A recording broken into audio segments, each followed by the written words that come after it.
శ్రీమాత్రే నమ. జయ గురు దత్తాత్రేయ నమ.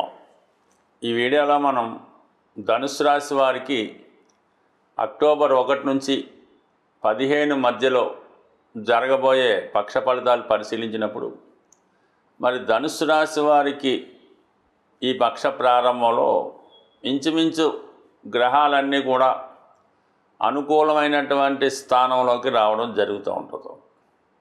ఏదైనా కొన్ని గ్రహాల కలయిక కొంతమందికి ఇబ్బంది పెడుతుంటే మరి కొంతమందికి అదృష్టాన్ని కలిగించడం జరుగుతూ ఉంటుంది. ఈ పక్షంలో ఏర్పడినటువంటి 2 గ్రహాలు, ఈ కుజ బుధ గ్రహాలు స్వభావ సిద్ధంగా ఆ 2 కూడా శత్రుగ్రహాలు అవటం వల్ల ఆ 2 కలిసి ఏ భావంలో ఉంటే ఆ భావాన్ని స్పాయిల్ చేయడం, నాశనం చేయడం జరుగుతూ ఉంటుందన్నమాట. అంటే రావాల్సినవి రాకుండా ఏదో లిటిగేషన్తో ఇబ్బందులు కలుగుతూ ఉంటాయి. అయితే 11వ స్థానంలోకి ఎన్ని గ్రహాలు వచ్చినా కంపల్సరీగా అవి జాతకుడికి ఎంతో కొంత లాభాన్ని కలిగించడం జరుగుతూ ఉంటాయి.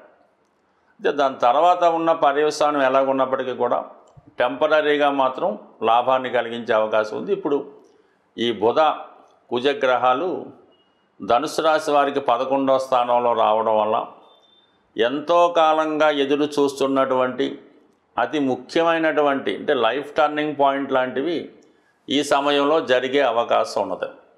అందులో ముఖ్యంగా పెళ్ళి. అంటే ఎటువంటి పెళ్ళి ప్రతి వాడికి ఉంటుంది. ఇష్టమైనటువంటి పెళ్ళి, ప్రేమించుకున్న మనసులో ఉన్నదో అన్నవాటి అనుకూలమైనటువంటి వివాహం జరిగే అవకాశం ఉన్నది. అంటే 5వ స్థానాధిపతి కుజుడు, 7వ స్థానాధిపతి బుధుడు.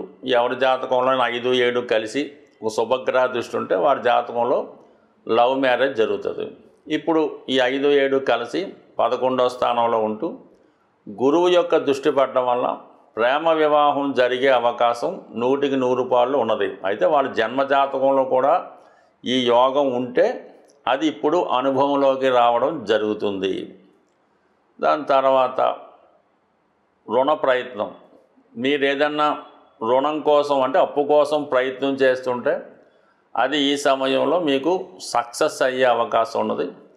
అలాగే మీరు ఒక కాంపిటేటివ్ ఎగ్జామ్ అయినా, ఏదన్నా భూమి కొనాలనుకున్నా, స్థిరాస్తి కొనాలనుకున్నా, లేదంటే మీకు అప్పు, మీరు గతంలో ఎవరికన్నా అప్పు ఇచ్చి ఆ అప్పు తిరిగి రావాలన్నా ఈ సమయంలో దొరికే అవకాశం ఉన్నది. అంటే ఏదన్నా మీ యొక్క మనోవాంఛ నెరవేరే అవకాశం ఉన్నది 100కి 100. ఇక దశమ స్థానంలో రవి దిగ్బలుడై ఈ పక్షమంతా ఉండడం జరుగుతూ ఉంటుంది. అంటే వృత్తిలో చాలా స్ట్రిక్ట్గా ఉంటారు. వృత్తిలో ఆదాయం పెరుగుతూ ఉంది. అంటే దశమానికి 11 లాభస్థానం అవటం వల్ల అక్కడ 2 గ్రహాలు రావడం వల్ల జాతకుడికి వృత్తిలో అదనపు ఆదాయం ఏర్పడే అవకాశం ఉన్నది. అలాగే జాతకుడు కూడా ఏదైనా ప్రభుత్వ ఉద్యోగం కొరకో, ప్రభుత్వ పదవి కొరకో ప్రయత్నం చేస్తుంటే అటువంటి నామినేటెడ్ పోస్ట్ లాంటిదో వచ్చే అవకాశం ఉన్నది. ఇక శుక్రుడు భాగ్యస్థానంలో ఉంటూ చక్కగా అదృష్టాన్ని కలగజేస్తూ ఉంటాడు. పుణ్యక్షేత్రాలు దర్శిస్తూ ఉంటాడు. అంటే ముఖ్యంగా స్త్రీ దేవతలకు సంబంధించినటువంటి ఆలయాలు సందర్శించడం కానీ, అలాంటి స్త్రీ దేవతలకు జరిగే యజ్ఞ హోమాలు అలాంటి వాటిలో పాల్గొనడం కానీ జరిగే అవకాశం ఉన్నది. ఒక ఆధ్యాత్మిక కేంద్రాన్ని కూడా ఈ సమయంలో మీరు సందర్శించే అవకాశం ఉన్నది. అదే అక్టోబర్ 9 తర్వాత శుక్రుడు కూడా దశమంలోకి వస్తూ ఉంటాడు. దానివల్ల వృత్తిలో మరింత గౌరవం, హోదా పెరుగుతుంది.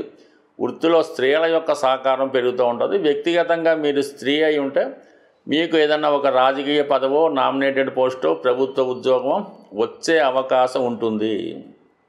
ఇక గురువు కూడా రాశిని చూస్తూ మరి ఇప్పుడు ప్రస్తుతం నెమ్మదిగా అతిచారలో ప్రవేశించి అక్టోబర్ 18న ఉచ్చులోకి రాబోతున్నాడు. అంటే మీకు అష్టమ స్థానం అయినప్పుడు కూడా రాశ్యాధిపతి ఉచ్చులో ప్రవేశించడం కన్నా ప్రవేశించే ముందే అత్యంత బలవంతుడై ఉంటాడు. అంటే ఇప్పుడు కంపల్సరీగా మీ యొక్క వృత్తిలో వేగం జరుగుతుంది. చేసే ప్రయత్నాలు తొందరగా ఫలిస్తూ ఉంటాయి.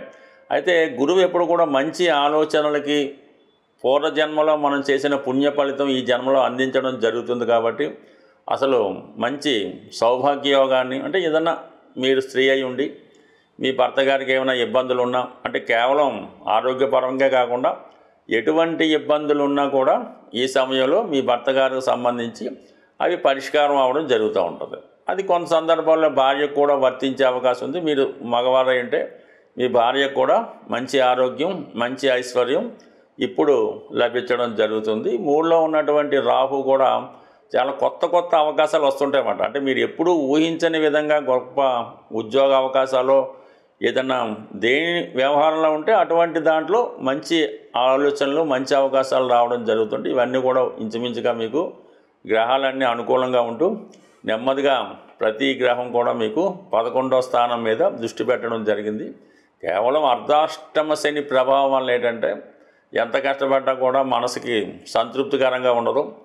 మిగతా వాళ్ళని కూడా మీరు సాటిస్ఫై చేయలేకపోతుంటారు. బట్ ఏదైనా అర్ధాష్టమ శని ప్రభావం తొలగడానికి ప్రతిరోజు విష్ణు సహస్రనామ పారాయణ వల్ల, శివాభిషేకాల వల్ల కంపల్సరిగా మీ యొక్క అర్ధాష్టమ శని ప్రభావం తొలగి మిగతా గ్రహాల యొక్క ప్రభావం మీకు లభించే అవకాశం ఉంది. ప్రస్తుతం ఎవరైనా కొన్ని ముఖ్యమైనటువంటి పనులు ప్రారంభించినప్పుడు మన యొక్క అంటే మీ నక్షత్రాన్ని బట్టి తారాబలం అని ఉంటుందన్నమాట. అంటే ప్రతిరోజు ఒక నక్షత్రం, కొన్ని హోరలు, తిథి, వార, నక్షత్ర, యోగ కరణాలు ఇవన్నీ నడుస్తూ ఉంటాయి. అయితే ఎక్కువగా రోజు కన్నా, తిథి కన్నా నక్షత్రం అన్నది కొద్దిగా బలంగా ఉండడం జరుగుతూ ఉంటుంది. అందుకనే మన ఈ ముహూర్తాలు అవి నక్షత్రాన్ని బట్టి పెడుతూ ఉంటారు. ఏదైనా అంటే ఈ పంచాంగంలో ఇవన్నీ కూడా మీకు ఉంటాయి. ఏదైనా ఒక ప్రయాణం చేస్తున్నారు, మీరు ఏదైనా ఒక పని మీద వెళ్ళినప్పుడు, ఒకరిని సంప్రదించినప్పుడు క్షేమతార అంటే మీ నక్షత్రం నుంచి 4వ తార క్షేమతార అవుతుంది. అది ప్రయాణాలు చేపట్టిన, భూమి స్థిరాస్తులు లాంటివి కొనుక్కున్న దానివల్ల మీకు చాలా లాభం అది కలిగే అవకాశం ఉంది. అలాగే సంపత్తార అని ఉంటుంది. 2వ తార అంటే మీ నక్షత్రానికి 2వ తార లెక్కెట్టుకుంటే ఆ సంపత్తారలో మీరు బ్యాంక్ అకౌంటు ఓపెన్ చేసుకున్న అంటే ఆ తారాబలం ఉన్న రోజు మీరు ఎవరి దగ్గరన్నా కూడా అప్పు తీసుకున్నా, లేదంటే అప్పు ఇచ్చినా అది మీకు వాళ్ళకి కూడా కలిసి రావడం జరుగుతూ ఉంటుంది. ఏదన్నా బంధుత్వం కలుపుకోవాలన్నా కూడా ఈ సంపత్తారలో మీరు కలుపుకోవచ్చు. ముఖ్యంగా ఉద్యోగ ప్రయత్నాలు, ఏదైనా కోర్టు కేసు వేయాలి, అప్పు కోసం, రుణం కోసం అప్లికేషన్ పెట్టుకోవాలి అనుకున్నప్పుడు సాధన తార, ముఖ్యంగా ఈ ఉద్యోగ కోసం ప్రయత్నం చేస్తున్న నిరుద్యోగులు ఈ సివిల్స్ లాంటి ప్రిపేర్ అయ్యేటప్పుడు మీ ఎగ్జామ్స్ రాసే రోజు కానీ, అప్లికేషన్ పెట్టే రోజు కానీ సాధన తారలో మీ యొక్క అప్లికేషన్ పెట్టి ఆ ప్రయత్నం చేస్తే 100కి 100 రూపాయలు అది సక్సెస్ అవుతుంది. క్రీడాకారులకు కూడా ఈ సాధన తార అన్నది చాలా బలమైంది. అంటే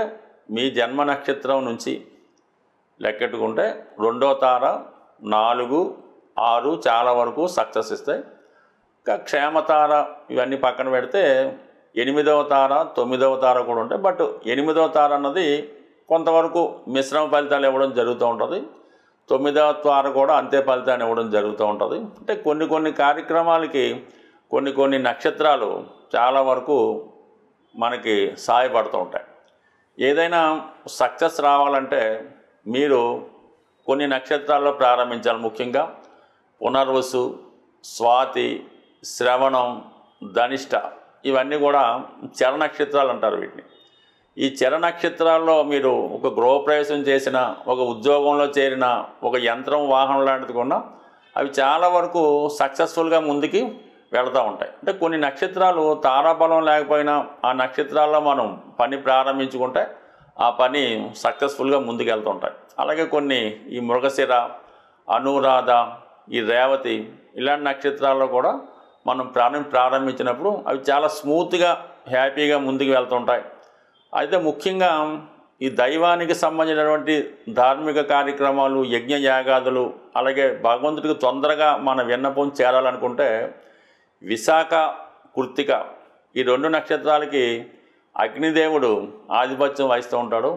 ఈ నక్షత్రాల్లో మీరు దైవ కార్యక్రమాలు, యజ్ఞ యాగాది హోమాలు చేసినప్పుడు ఆ ఫలితం మీకు తొందరగా రావడానికి కారణం అవుతూ ఉంటుంది. అయితే దీనికి కొద్దిగా పరిజ్ఞానం కూడా అవసరం ఉంటాయి. అలాగే మనం దైనందిన జీవితంలో ఈ హోరలు, అలాగే కామన్గా ఈ నక్షత్రాలు, ఈ ముహూర్తాలు ఇవి చూసుకున్నప్పుడు కొద్ది వరకు మన ప్రయత్నానికి అవి సహకరించి మన సక్సెస్కి కారణం అవుతూ ఉంటుంది. స్వస్తి.